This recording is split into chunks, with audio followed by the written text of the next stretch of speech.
Bonjour les amis, alors j'espère que vous vous portez bien, que vous allez bien, que vous profitez peut-être du soleil, en tout cas au moment où je vous parle et où j'enregistre cet audio. Il fait très beau sur Paris, donc ça fait du bien au moral et au reste. Alors aujourd'hui je revenais vers vous pour vous partager, vous proposer donc une analyse concernant le retour de Pluton dans le ciel des États-Unis. Donc autrement dit, ici, le Pluton natal que l'on trouve sur la carte des États-Unis, donc datant de 1776, ce Pluton natal, en fait, va retrouver sa place au même degré dans le même signe. Donc, autrement dit, le 27e degré du signe du Capricorne. Alors, il faut savoir ou se souvenir que Pluton met environ 248 ans pour faire le tour du zodiaque, ou pour faire en tout cas le tour du système solaire, pour effectuer un cycle complet, comme on dit, autour du Soleil. Et là, donc, ce n'est pas anodin du tout, dans le sens où les États-Unis vont être directement touchés par des changements radicaux qui se profilent à l'horizon.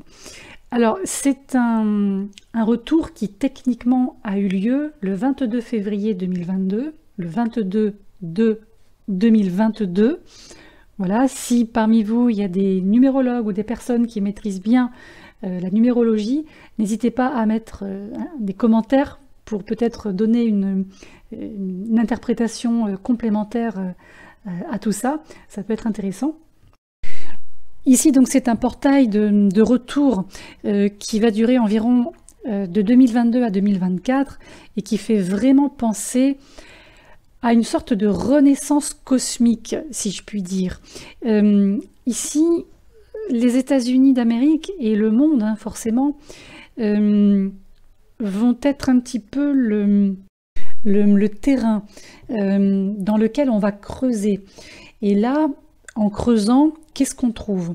On trouve, en lien avec les thématiques plutoniennes, la corruption, les mensonges, les tromperies, l'abus de pouvoir et les luttes pour le pouvoir également.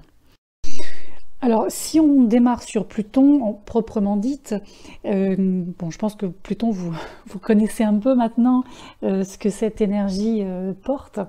C'est une énergie qui est en lien avec le fameux dieu romain des enfers, Hadès. C'est une planète qui porte l'intensité, la destruction, la transformation et de la renaissance. Pluton, c'est un peu comme le phénix qui renaît de ses cendres, mais pour renaître de ses cendres, il doit d'abord éradiquer tout ce qui ne fonctionne pas ou tout ce qui ne fonctionne plus pour pouvoir se relever. Pluton est associé au signe du Scorpion, est associé également à la 8e maison. Donc ici, c'est une énergie qui quelque part sous-tend nos peurs, nos obsessions, nos secrets et la manière dont on vit, j'ai envie de dire, la notion de pouvoir. L'énergie plutonienne, c'est une énergie qui, en général, est considérée ou envisagée comme pas très positive. C'est un peu comme la maison 12, si on parle des maisons, pour faire une sorte de comparaison. Parce qu'en fait, c'est une énergie en transit, surtout en transit un peu difficile, qui a tendance à provoquer des expériences douloureuses, dramatiques.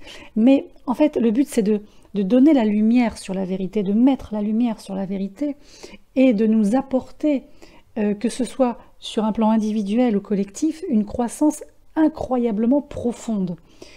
Donc, on a d'une part cette énergie plutonienne qui peut offrir d'énormes opportunités de renouveau. On peut parler de nouveaux départs, de croissance spirituelle, de croissance financière également.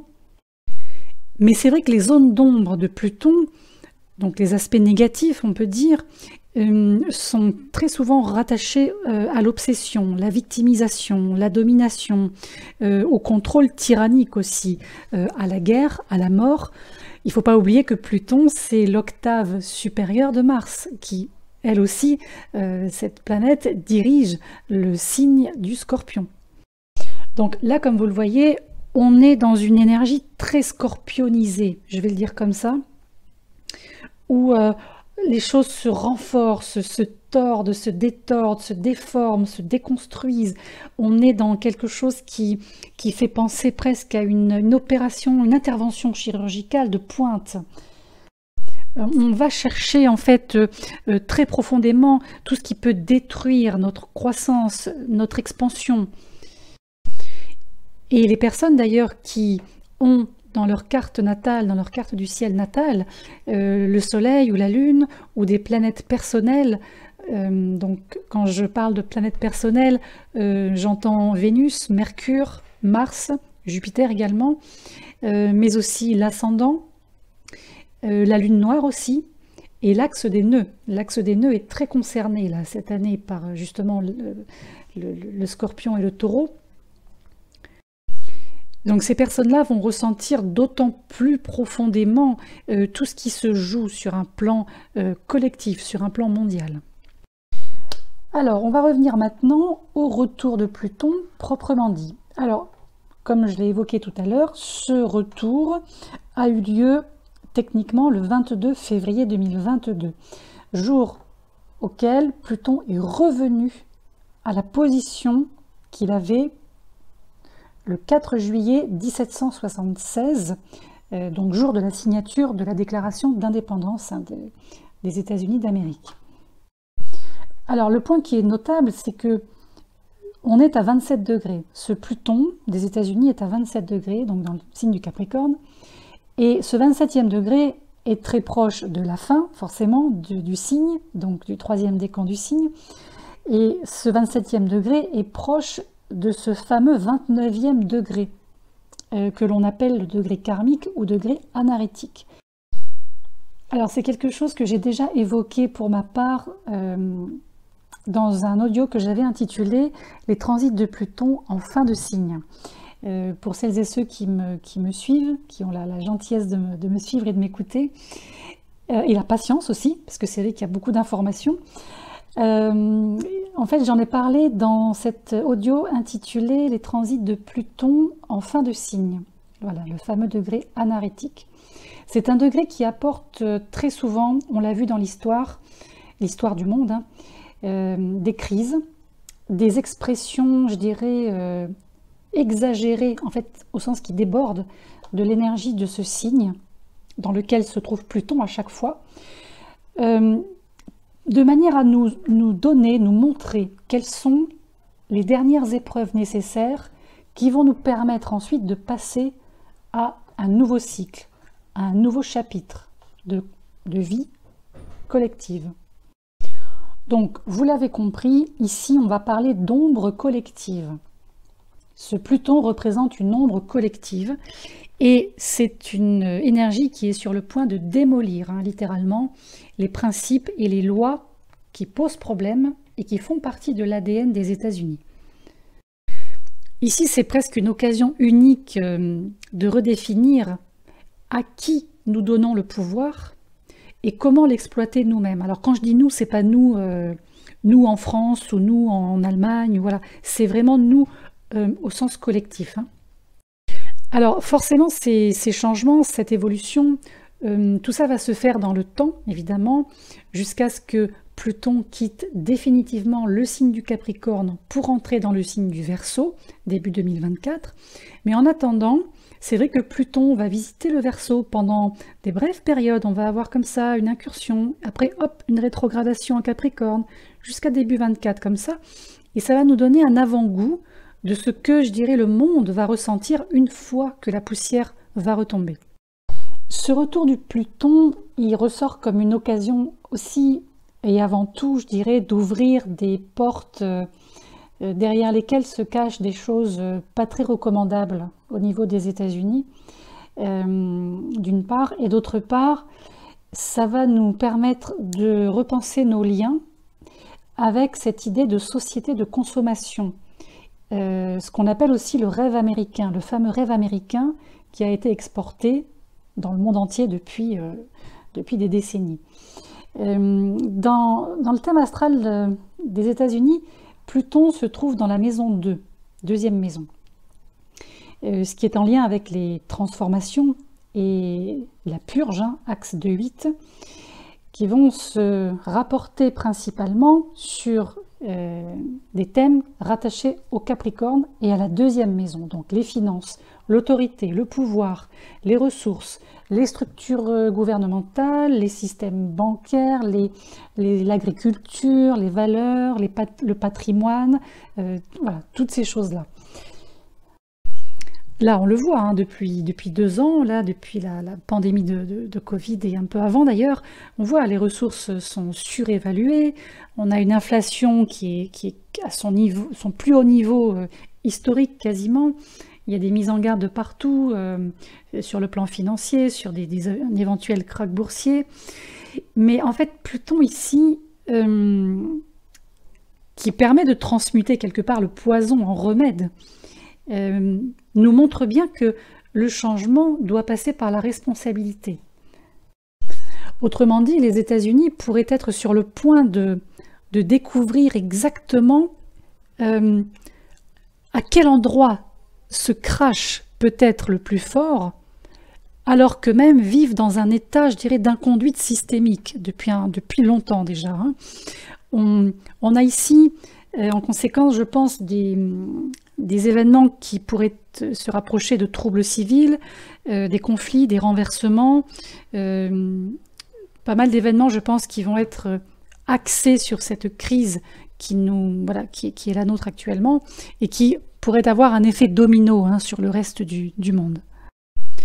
Cela dit, tout ce chaos sert un objectif beaucoup plus vaste. C'est toujours le cas avec Pluton. Le but, c'est de rééquilibrer la dynamique du pouvoir et de faire émerger un nouveau paradigme. Hein, le fameux paradigme dont on parle pas mal depuis un certain temps aussi de notre côté. C'est un paradigme qui doit correspondre à nos besoins actuels et qui doit également tenir compte de nos erreurs passées. Donc, apprendre de notre passé, que ce soit sur un plan de la civilisation d'un pays ou même d'un groupe plus petit, c'est quelque chose qui va être essentiel ici, parce que on voit bien que ce ne sera que par l'humilité et l'acceptation radicale de tout ce qui nous précède que nous allons pouvoir tirer profit de ce transit. Alors, comme ici, on aime bien les liens avec l'histoire, moi j'aime beaucoup faire des liens entre astrologie et histoire pour valider tout ce que je vous raconte, donc je me suis penchée là aussi, comme je fais habituellement, en tout cas la plupart du temps, sur les événements qui sont en lien avec des retours de Pluton dans l'histoire pour d'autres pays. Alors, la première chose qu'on remarque, c'est que les retours de Pluton sont en lien significatif avec ce que j'appellerais la montée et la chute des empires, cette idée de grandeur et de décadence. Donc, on peut dire que les empires, les nations, ont déjà fait l'expérience de retour de Pluton, parfois même plusieurs. Hein. Je vais vous faire un petit exposé à ce sujet juste après. Et même si les troubles, les scandales, les périodes de bouleversement se produisent toujours lors d'un retour de Pluton, comme je vous l'ai dit tout à l'heure, ils constituent, et ça j'insiste, un tournant très important pour la nation concernée ou l'empire concerné, pour évaluer en fait tout ce qu'il a créé, en fait, cet empire, ou tout ce qu'elle a créé, cette nation, au cours du cycle précédent. Et encore une fois, en éradiquant, je me répète, ce qui ne fonctionne pas ou plus, pour se préparer quelque part une nouvelle ère, R-E. Alors, moi j'ai retrouvé quelque chose qui est en lien avec l'Empire romain, donc ça date pas d'aujourd'hui, où on constate que l'Empire romain est tombé après son deuxième retour de Pluton. Au niveau de cet Empire romain, entre le premier retour de Pluton et le deuxième retour de Pluton, c'est une civilisation qui a, je dirais, hébergé des dirigeants, en fait, on n'appelait pas ça des chefs d'État, enfin des dirigeants tout sauf sympathiques, voilà, des changements de pouvoir, des changements extrêmement durs, extrêmement coercitifs, beaucoup de scandales et des morts extrêmement violentes au niveau des personnages haut placés, je parle. Ensuite, on va passer dans ce qu'on appelait à l'époque l'Empire britannique, donc aujourd'hui la Grande-Bretagne, Alors, cet empire britannique a connu 3 retours de Pluton, ce qui est quand même énorme. Le premier a eu lieu pendant la Grande Famine de 1315, donc au XIVe siècle. Le deuxième retour accompagne le début de l'ère élisabéthaine. Alors, d'après ce que j'ai trouvé, une période réputée comme prospère et en développement. Donc si vous connaissez bien l'histoire, n'hésitez pas à confirmer ou à infirmer cette information. Parce que moi j'ai quand même trouvé que cet âge d'or élisabétain a initié la traite des esclaves en Grande-Bretagne, traite qui n'a été dissoute que lors du 3e retour de Pluton. Donc si vous avez des dates, n'hésitez pas à les donner. Et donc le 3e retour de Pluton, quant à lui, a pris effet lors de la création officielle du Royaume-Uni en 1801. Ensuite, on passe en Espagne. Alors l'Espagne qui a connu son retour de Pluton, le seul, l'unique pour le moment, en 1972. Et là, qu'est-ce qu'on trouve? On trouve le dictateur Franco qui quitte le pouvoir. Ensuite arrivent 2 pays. Alors là, pour le coup, si vous voulez mettre des commentaires, je vous demande instamment de faire attention à ce que vous allez écrire, ou en tout cas, si vous voulez faire passer une information ou quoi que ce soit, faites preuve voilà, soyez habile dans la façon d'exprimer peut-être des choses ou de noter des noms propres. Donc la France a vu la mort de Napoléon lors d'un retour de Pluton, le seul et l'unique, et la Russie a également vu la mort de Staline lors de son retour unique de Pluton. Voilà, donc je me répète, merci d'être prudent dans vos commentaires. Donc plus sérieusement, on voit bien que à chaque fois qu'un pays voit son retour de Pluton se profiler et se dérouler en quelque sorte, on voit bien que c'est une période qui, quelque part, génère la chute d'un pan PAN, hein, d'un pan historique du pays concerné. Alors, si on revient en 2022, qu'est-ce qu'on a? On a donc ce retour de Pluton qui se produit dans le signe du Capricorne, donc signe terrien. Donc là, il va falloir admettre une bonne fois pour toutes que une société qui est construite, ou qui se construit, comme vous préférez, sur une croissance exponentielle, sur des ressources limitées, et également sur l'exploitation de la nature, c'est une société qui ne pourra jamais supporter l'épreuve du temps. On l'a vu par le passé. Donc notre conscience collective, elle est appelée à s'éloigner des systèmes patriarcaux dominés par les hommes, et surtout axée sur la notion de profit.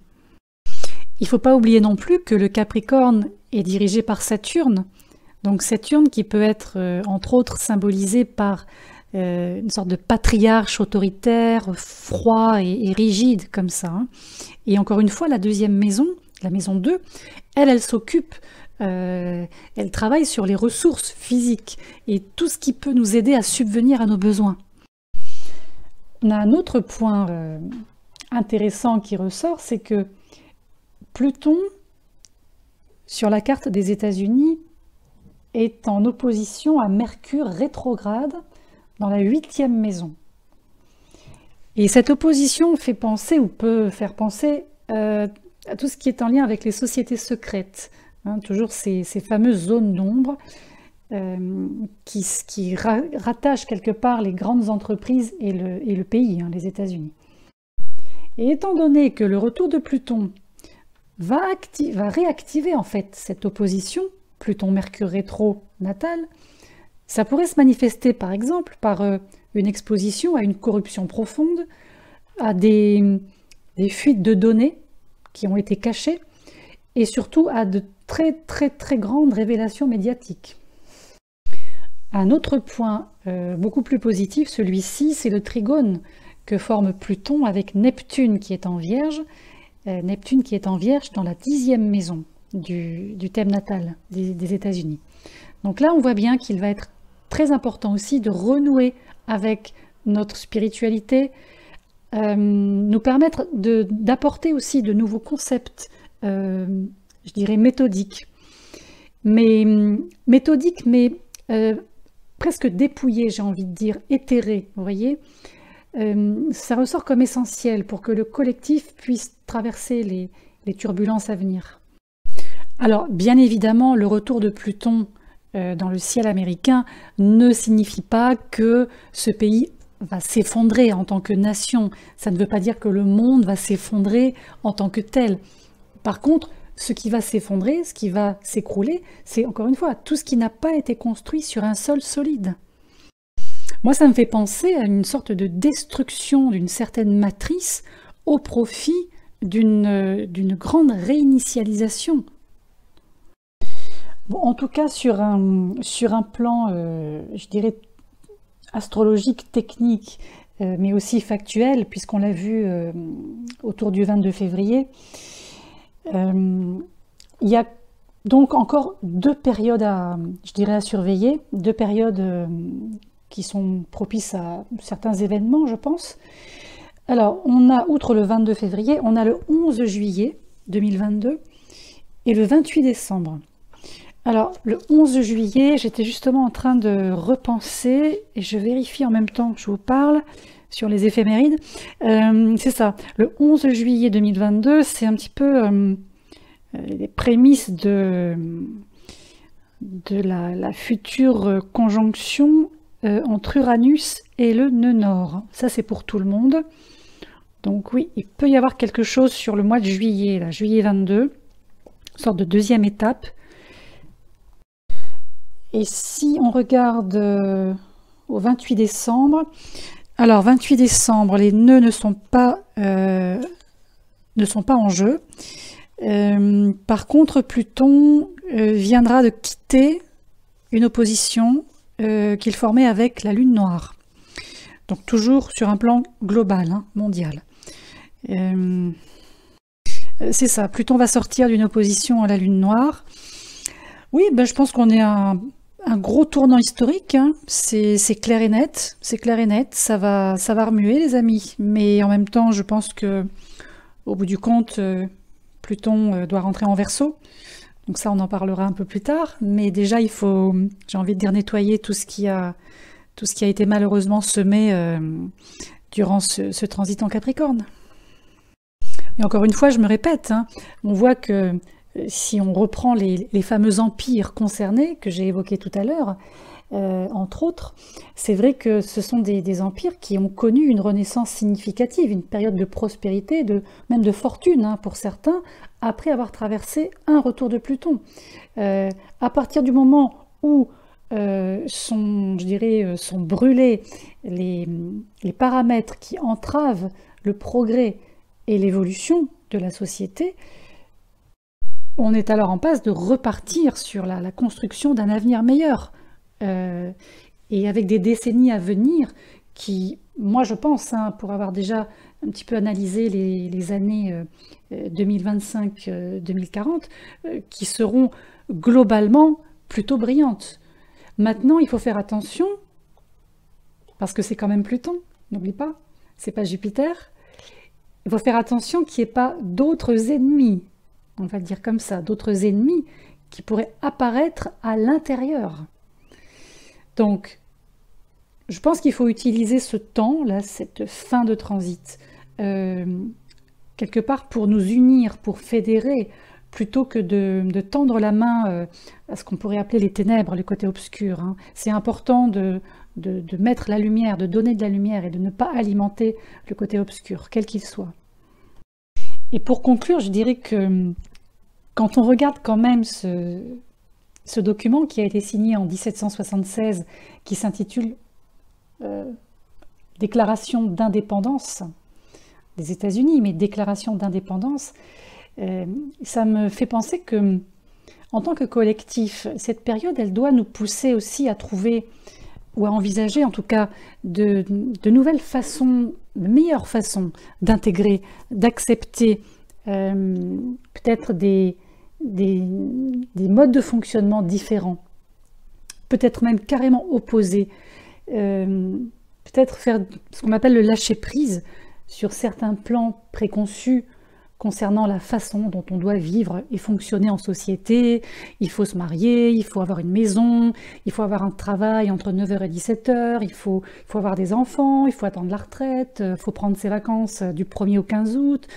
En fait, tout ça qui montre bien que on est quand même programmé pour croire que ce chemin, c'est le seul moyen de vivre, hein, mine de rien. Même si au fond de nous, on pense que non. Mais sur un plan extérieur, oui. Et parce qu'on pense, la plupart d'entre nous, que tout ça, c'est synonyme de sécurité, de confort, de sûreté. Et avec cette ère du Verseau, et on a quand même cette possibilité d'entrer dans une non-dépendance.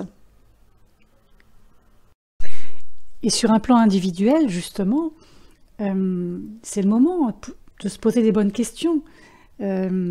Comment est-ce qu'on peut se libérer? Comment envisager cette notion de liberté versus enfermement que l'on a connu là, ces 2 dernières années? Comment peut-on nourrir son corps? Comment peut-on nourrir son âme sainement? Et comment peut-on construire au lieu de détruire?